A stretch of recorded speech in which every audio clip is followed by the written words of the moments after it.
Well, thank you, Sylvain, and thank you, Nicolas. And you'll notice my title has changed slightly because the talk will actually have a more medieval than early modern focus. So my talk today concerns a tradition that I've labeled Chymical Atomism, a tradition that I believe stretched from at least the 13th century to the 17th century. An immediate question will no doubt arise from my use of the terms chemical and atomism. Why chemical and why atomism? As many of you know today, the archaic English term chemistry has come to be used by historians to encompass the capacious realm that included transmutational and medical alchemy alongside industrial chemical pursuits such as salt refining, production of mineral acids, and distilling. My use of the term chemical is intended to refer to the same domain. As for atomism, I do not mean the atomism of the ancients, in particular that of Democritus and his followers. Aristotle, of course, tells us that the ancient atomists viewed their indivisible particles as being composed of pure being, separated by absolute void, differentiated only by their schema, thesis, and taxis, or shape, position, and arrangement.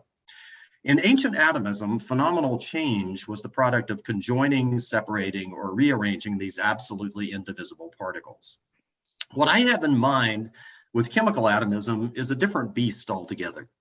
Unlike Democritean atomism, chemical atomism did not postulate atoms of pure being separated by void, from which phenomena were derived solely by a passage from primary to secondary qualities.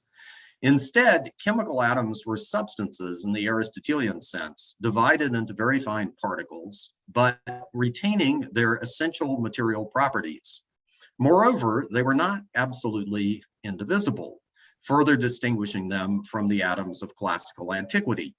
Instead, chemical atoms were operationally indivisible, meaning that they were extremely difficult or even impossible to divide by means of manual operations, be they the operations of the kitchen, the artisanal forge, or the laboratory. Finally, I should underline what is perhaps already obvious. Chemical atomism is an analytical category, not an actor's category.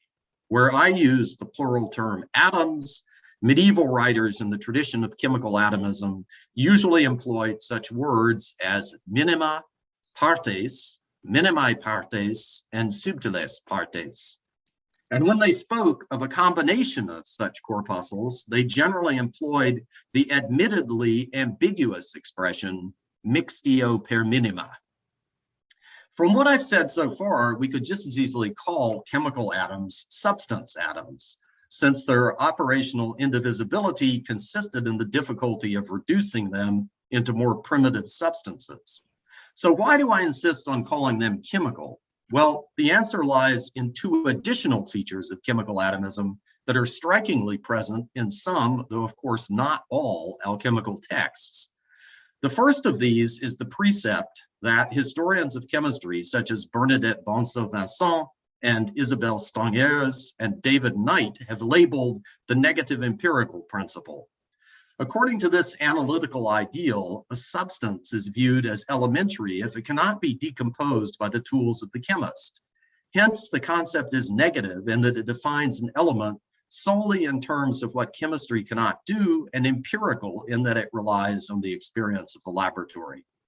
In an important early case that foreshadows later use of the negative empirical principle, the late 13th century alchemist Geber argued that the putative principles of the metals, mercury and sulfur, have what he calls a fortissima compositio, a very strong composition, meaning that they are operationally indecomposable, since they sublime unchanged when subjected to heat, rather than being broken into heterogeneous components. Allow me to quote a passage from Geber's Summa Perfectionis that makes this clear. He says, each of these principles, that is sulfur and mercury, in genere is a very strong composition and uniform substance. This is so because the partes of earth are united per minima to the aerial, watery, and fiery partes in such a way that none of them can separate from the other during their resolution, meaning sublimation. but each is resolved with the other on account of the fortis unio that they mutually have received per minima. The empirical basis for this claim, with its language of minima and partes, is clarified several pages later, when Geber expands on the metallic principle sulfur. He states there that the fortissima compositio of sulfur is demonstrated by the fact that the principle does not lose what he calls its oil, the cause of its flammability when it's sublimed, unlike, he says, other things having oil. Hence, it is shown to be operationally indivisible. The second additional feature of chemical atomism lies in its frequent use of physical analysis and sometimes synthesis to demonstrate the primordial character of the elements or principles believed to make up bodies. Many of us will be familiar with the famous spagyria of Paracelsus and his early modern followers, where the combustion of wood and other materials served to demonstrate their composition. The flame revealed sulfur, the smoke, mercury, and the ash, salt. What is less well appreciated is that the combustion of metals and minerals had served since the high Middle Ages in precisely the same capacity. Albertus Magnus already uses the sulfurous stench of silver subjected to an intense fire to argue that it's composed partly of sulfur in his Liber Mineralium. This idea served as the launching pad for numerous analytical tests proposed by 13th century alchemical texts, such as Geber's Summa and the Breve Breviarium of pseudo Roger Bacon. The point of these tests, the point of these tests, especially in the Summa, is to show that different metals are composed of different amounts of the principles mercury and sulfur, which also vary in their purity, color, and volatility or fixity. What I want to focus on in my talk today, however, is not just analysis, but the paired use of analysis and synthesis to demonstrate the seemingly homogeneous materials like metals, which were among the homoiomera of Aristotle's Meteorology, Book 4, are actually composite. The conscious sequential pairing of analysis and synthesis would serve early modern natural philosophers such as Daniel Sennert and Robert Boyle in the type of experiment called a reduction to the pristine state. This type of experiment could take two basic forms. In the one case, chemical compounds were broken down into their more primitive components and then resynthesized, or else compounds were first synthesized from their components and then analyzed. In either case, the goal was fundamentally the same, to show that seemingly homogeneous materials were actually composed of robust corpuscles, retaining their identity at the micro level. Perhaps it's unnecessary to point out the important role that the analysis and synthesis pair has played in the history of experimental science since the early modern period, particularly since the 18th century, where it formed essentially the backbone of the chemical revolution. It's therefore more than a matter of passing interest if we now describe what may well be the earliest work in which the cycle of experimental analysis and synthesis is used in a demonstrative context to determine the material composition of bodies. So let's pass now from general discussion to a specific case of a text from the High Middle Ages. The text that I'm referring to is the Theorica et Practica ascribed to Paul of Taranto, a figure who's identified by some of the manuscript colophons as a lector in Assisi. Before proceeding further, let me say a few words about this interesting and obscure figure. Although none of the 5 extant manuscripts of this text seem to predate the 15th century, there is independent evidence to show that the Theorica et Practica is older than that. An important book list stemming from the Benedictine Abbey of San Procolo in Bologna, which Samuel Harrison Thompson dated on paleographical grounds as originating slightly later than 1325, states that Paul of Taranto was indeed a Franciscan friar. But beyond the information found in the caption in the colophon and the book list, no additional evidence of Paul's existence has emerged. Why should the complete darkness surrounding Paul of Taranto surprise us? Well, first, the role of lector at a prominent center, such as the Studium at Assisi, would not have been an insignificant position. Records of the Franciscan Studium there go back to 1285, according to Mariano Delatri, and yet there is no mention of Paul in Franciscan biobibliographies, such as those of Wadding, Sparalia, or more recently, Cesare Cinci. Second, Paul of Taranto claims in the body of the Theorica et Practica to have composed the following works: a Libellus de Causatis et Causis, an Opusculum quinque difficilium questionum, and commentaries on Aristotle's De Anima and possibly De Generatione et Corruptione.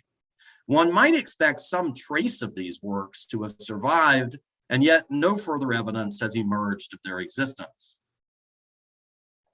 Nor is our failure to locate more information about Paul due to lack of trying.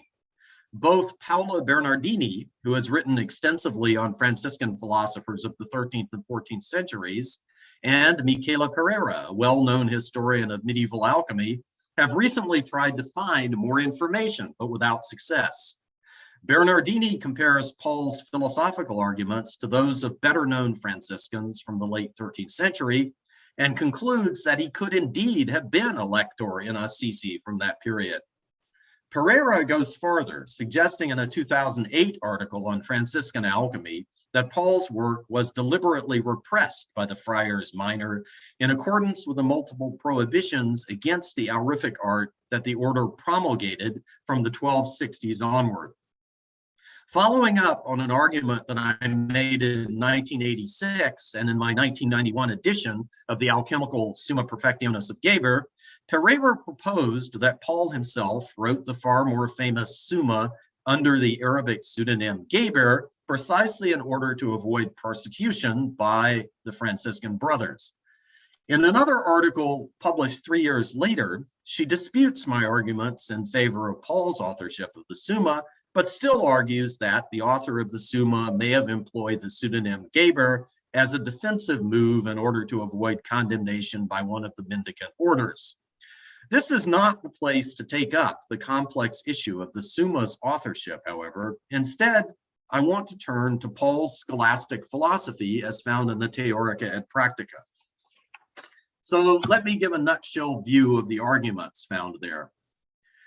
The Theorica et Practica begins with a discussion of art, nature, and alchemy that is influenced by the pseudo-Aristotelian Liber de Causis.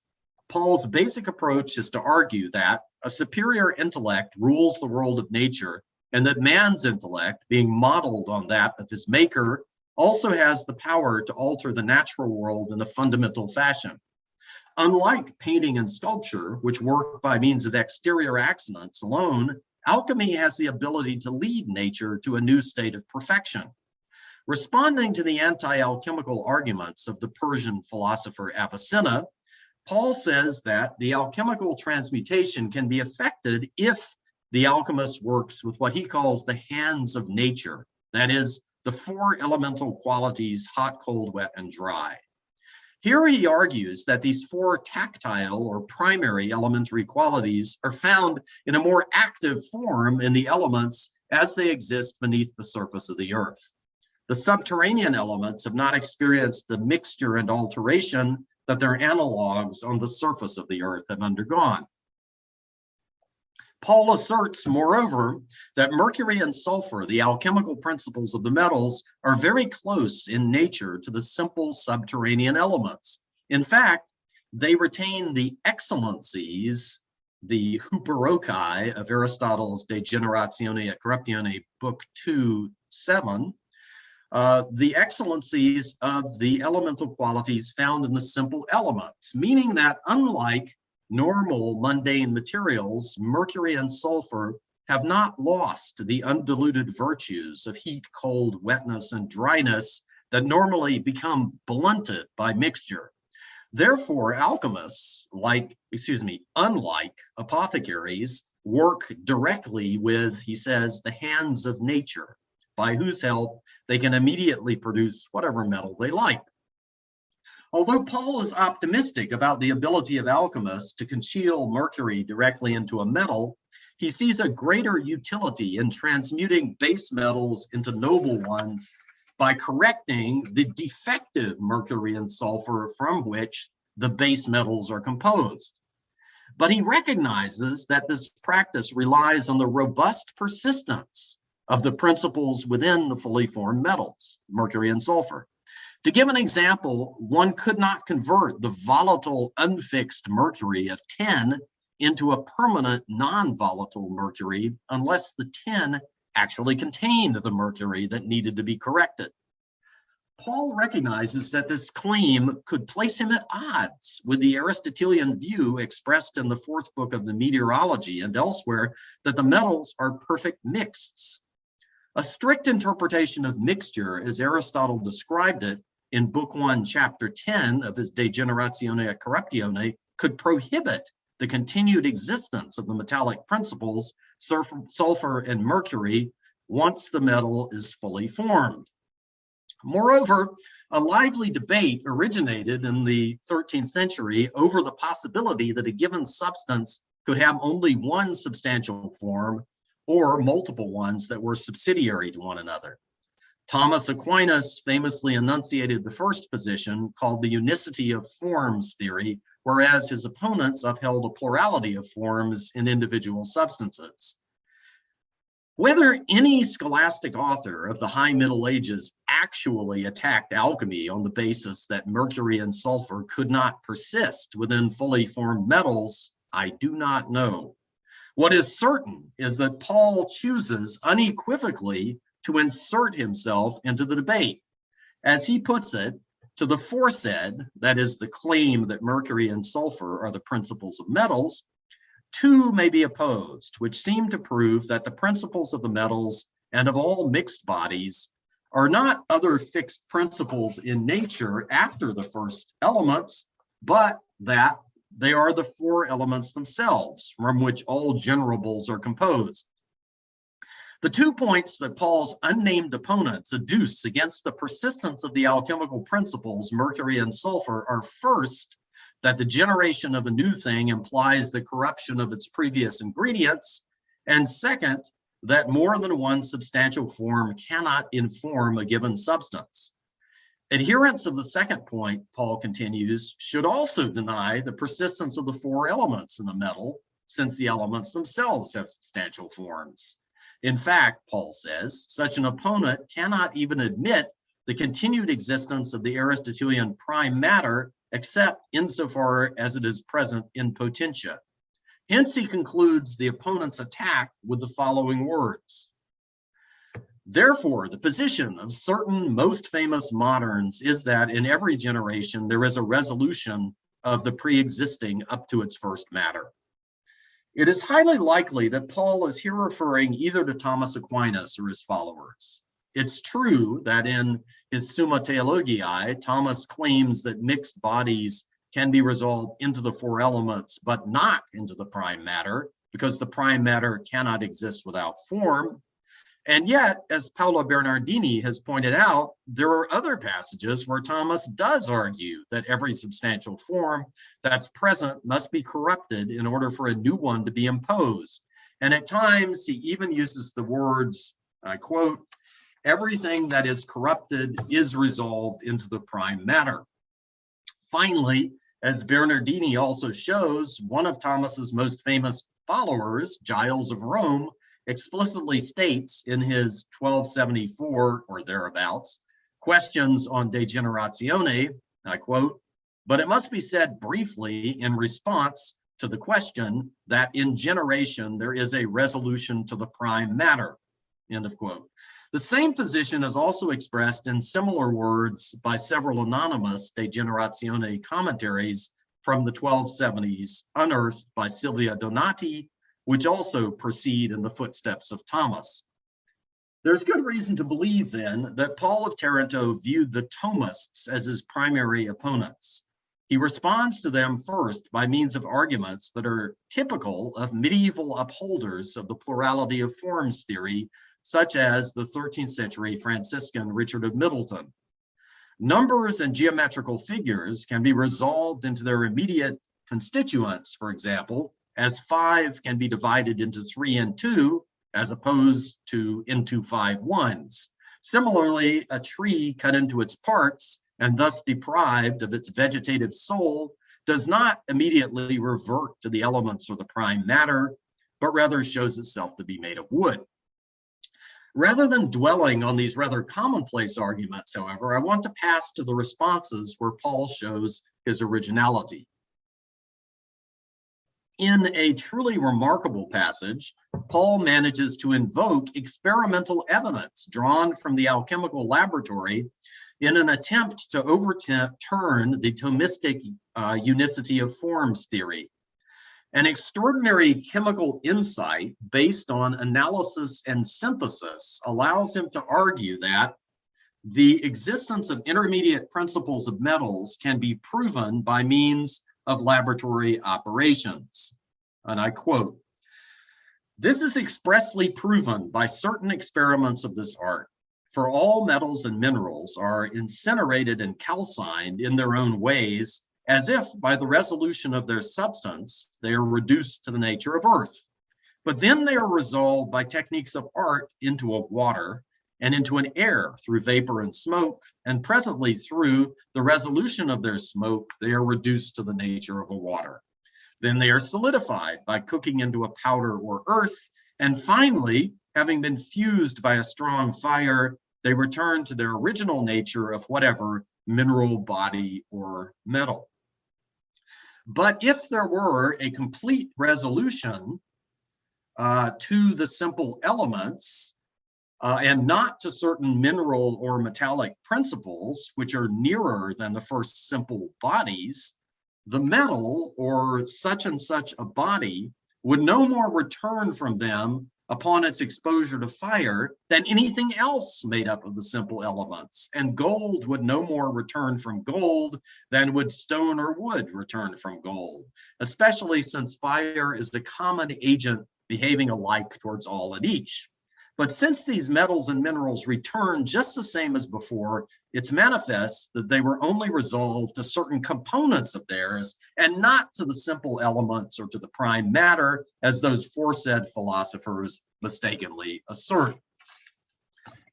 As I've pointed out elsewhere, this passage is remarkable for the way in which it foreshadows early modern figures such as Daniel Sennert and Robert Boyle in their arguments that seemingly perfect mix are actually composed of robust heterogeneous components and not directly of the four elements. Paul was able to make much the same argument, though without resorting to the powerful corrosives available in the 17th century.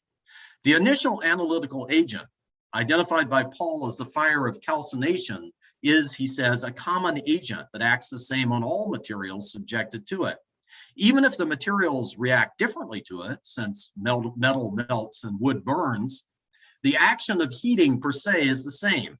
If the metals were substances that underwent a profound dissolution into their elements upon heating, there would be no reason that the final reducing fire should then recombine those same elements to form the initial analysand instead of wood or stone. The fact that the metals could be regained unchanged was sufficient evidence for Paul then that they had only been dissolved into intermediate principles that could still account for the specificity of the metals. It is the same situation in the case of chopped lumber, where the substantial form of wood was pre-existent beneath the form of the vegetative soul, rather than being generated instantly when the tree is cut apart. One can therefore see how Paul has employed empirical evidence drawn from alchemy to attack the unicity of forms theory. According to him, the metals and minerals contain intermediate substances, presumably mercury and sulfur, rather than being informed by a single substantial form. Exactly how he envisions this is not entirely clear, however. According to Paul, the alchemical principles exist within the metals, I quote, not simply in potentia like the prime matter, but in a certain fashion. non quidem simpliciter in potentia sicut materia, sed quodam modo. This seems to be a paraphrase of De Generatione et Corruptione 27334b18, and it tells us little other than that Paul wants to adhere to the words of Aristotle.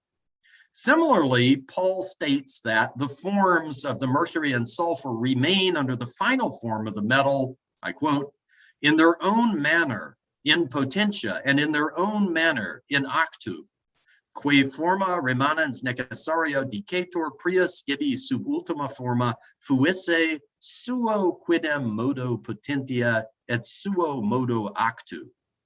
Understanding how exactly Paul envisioned the subordinate existence of the two alchemical principles may well require the discovery of his De Anima commentary.